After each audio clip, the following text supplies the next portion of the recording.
Okay, nandito na tayo sa Northgate, Alabang. Ang mission ko ngayong umaga mga pare ko ay ihahatid ko yung aking partner doon sa kanyang trabaho. Hirap pa rin makasakay ngayon mga pare ko dahil nga gawa ng strike. So nagkakaisa yung ating mga jeepney driver sa kanilang tigil pasada. Kaya swerte pa rin tayo mga nakamotor mga pare ko, no? Kasi anytime pwede tayong lumarga sa trabaho natin, sa mga gagawin natin. Kawawa naman yung mga nagko-commute, malilate sa trabaho. Paano pag may penalty? 'Di ba? Kawawa naman sila. So naranasan din natin yung mga ganyan mga pare ko nung hindi pa ako nakamotor, kaya kailangan mo talaga ng matinding allowance diyan. Dapat kang gumising ng maaga para mauna sa pila. Yung iba kasi may pila pa eh. Lalo na ngayon walang masyadong sasakyan na jeep. Kadalasan nakikita ko is yung mga minibus, mga electric vehicle, at saka mga tricycle. Naranasan ko din yung ganyan mga pare ko eh. Siyempre makipag-unahan ka sa pila. Siyempre may mga ruta yan sila. Makipag-waryuran ka doon. Bali, lalo na sa MRT, mga ganon. Naranasan ko din yung mga ganyan. Mahirap talaga mga pare ko. Kailangan mo na mag-allowance ng oras dyan. So kung papasok ka ng 9 PM sa umaga, dapat siguro mga 7:30 pa lang, no? Gising ka na. Lalo na't hindi naman ganoon kalayo yung ano mo. Kasi minsan mauubos sa traffic yung oras mo. Traffic pa rin naman kahit walang jeep mga pare ko eh. Alam mo naman na dito traffic yung ating bansa. So bago yan, habang nasa biyahe tayo, shoutout muna natin yung mga solid pare ko natin dyan. Shoutout kay Alexander Cuancico. Thank you. Kay Glenn Balansag. Thank you. Tessa Beril Vlog. Thank you. Sting Cobra. Thank Shoutout you. kay Richard Alcantara. Raymond Thank you. Bukayo. Thank you. Shoutout kay Boss Manning TV. Thank you. Ernie Minorca. Thank you. Bong Greg 28. Thank Shoutout you. din kay Vinancio Maliksi. Thank you. Ash Paul Garcia. Thank you. John Michael Gloria. Thank you. Tsaka kay Rodrigo Agaton. Thank you. At shoutout din kay Ray Palomar. Thank you. Maraming thank you sa inyo mga pare ko sa walang sawang pagsuporta. Pag nakita niyo ako sa daan mga pare ko, score lang kayo ng sticker sa akin. Bali yung first batch natin ng sticker naubos na, no? Bali next week paggawa tayo ng mas marami para mabigyan natin ng mga solid pare ko natin sa daan. Hingi lang kayo sa akin mga pare ko. Magbabaon tayo ng maraming sticker para mabigyan natin lahat ng mga solid na pare ko. Dito na tayo sa West Service Road. At maganda yung daloy ng traffic dito. Smooth lang yung takbo natin. Bali chill ride lang tayo kasi maaga pa naman, no? Hindi naman maliliit sila. Hindi naman maliliit yung ating partner, no? Dapat mahatid natin siyang safe sa kanyang working place.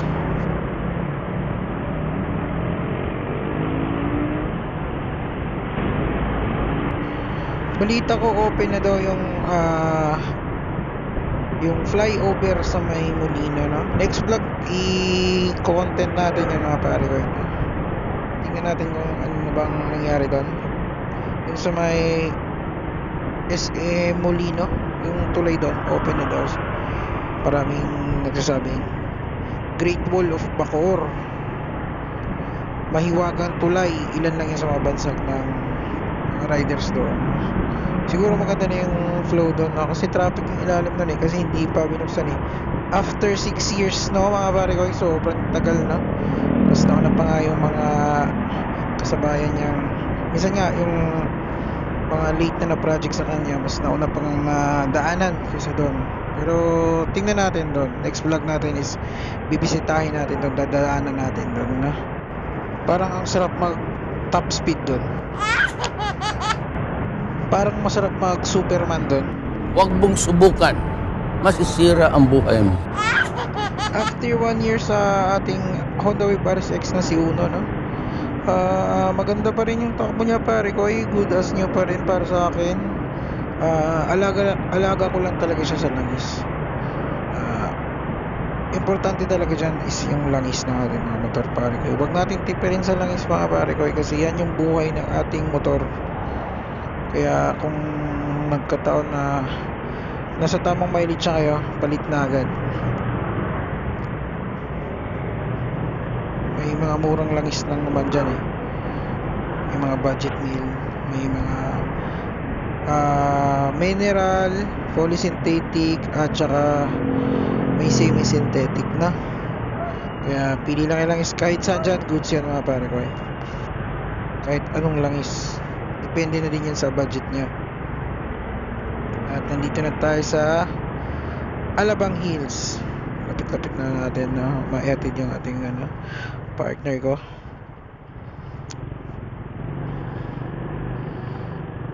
Ang ganda dito, mga pare ko yan. Kupang. Yung mga nila dito is yung mga ganyan, no? Para kung nasa Tagaytay eh. Mga Piaggio. Para mga Bajaj. Ito yung mga sasakyan papunta sa loob, papasok pag ikaw ay pupunta sa Alabang Hills, sa subdivision na.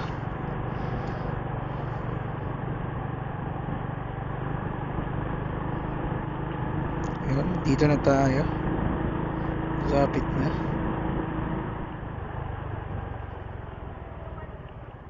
Odo natin, mga pare ko, 8,100 plus after 1 year, no? Hindi ko naman siya masyadong nagagamit sa long rides, kasi daily rides lang talaga siya. Service ko lang talaga sa trabaho. At ito na. Kunin natin yung gamit. Yun.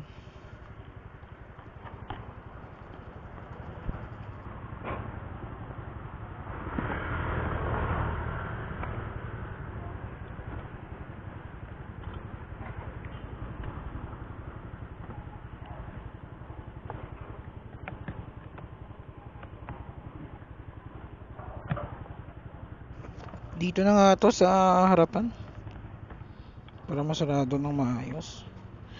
Ito, pare ko, nilagyan ko ng hook dito. Ayan, para swak to siya dyan. Yan. Ayun, nahatid natin siya ng maayos, na sakto sa oras and safe.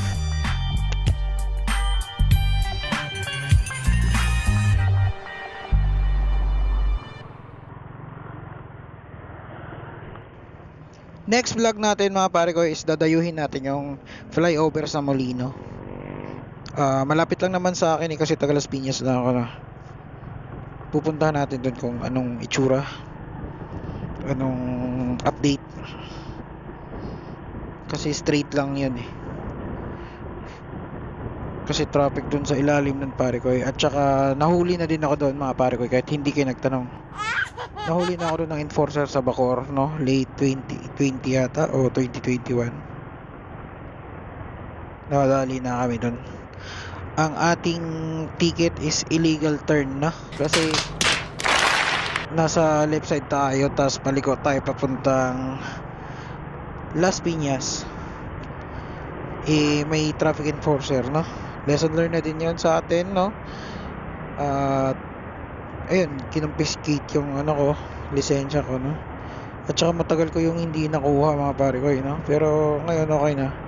Kaya pag liliko kayo, pare ko, kung saan kayo liliko is kunyari left side kayo, left side na kayo. Huwag na kayong